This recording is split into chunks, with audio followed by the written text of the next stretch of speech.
Lucas Torreira might not be an Arsenal player just yet, but the Uruguay midfielder is already finding his every World Cup moment as closely scrutinized as Mesut Ozil or any future teammate.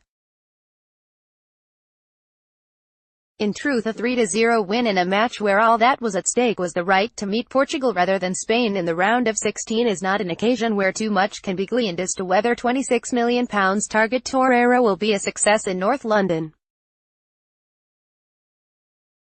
Still, there was enough in his 90-minute run-out to offer encouragement for Unai Emery, a first start of the World Cup for the soon-to-be Arsenal midfielder, whose signing from Sampdoria is largely being held up by his participation in the tournament, signaled a change of approach for Uruguayan manager Oscar Tabarez, with Torreira sitting at the base of a diamond, a formation he is unlikely to feature in on a regular basis in Emery's side. However, the 22-year-old is highly likely to be the pivot around which Arsenal's defense and midfield links, whether that is behind or alongside Granit Xhaka. There is reason to believe the pair will dovetail effectively. Torreira is more consistent in the tackle and more mobile than the Swiss international. Similarly, where Xhaka's fortunes so often dictate those of Arsenal, when he is good they sing, when he has an off day, more rarely than his critics might accept they are stodgy, Torreira seems far less critical to his side's success.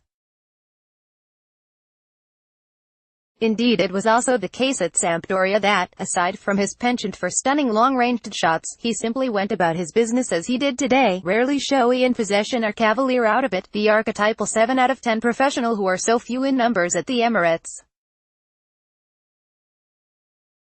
There are not many sides in the Premier League who will give Torreira as straightforward an examination as Russia gave him this afternoon, particularly after they were reduced to 10 men when Igor Smolnikov picked up a second yellow before the first half was out. The anchorman was given time to dictate the tempo of Uruguay's play, much improved from their labored wins in the first two games, with sharp, short passing that rarely erred from its target. 91% of his passes found their intended recipient. Of course, Arsenal are not short of players who can move the ball with elegance. What they need is someone to win it back in the first place. That is what so appealed to them about Torreira, who averaged 2.8 tackles, 7th best in Serie A, and 2 interceptions, 18th best last season with Sampdoria. The Fray Bentos native was a similarly impressive shield in Samara, though he rarely needed to throw himself into the tackle to win possession back for Uruguay, who had a lion's share of the ball. Where Torreira impressed was in his movement. He seemed to make it his duty to cover every blade of grass. Couple that with the iron will to win that saw him commit to every challenge and block the path of every loose ball, and it appears that the Arsenal midfield might soon have the industry, energy and belligerence in it that it so lacked in the final years of Arsene Wenger's reign.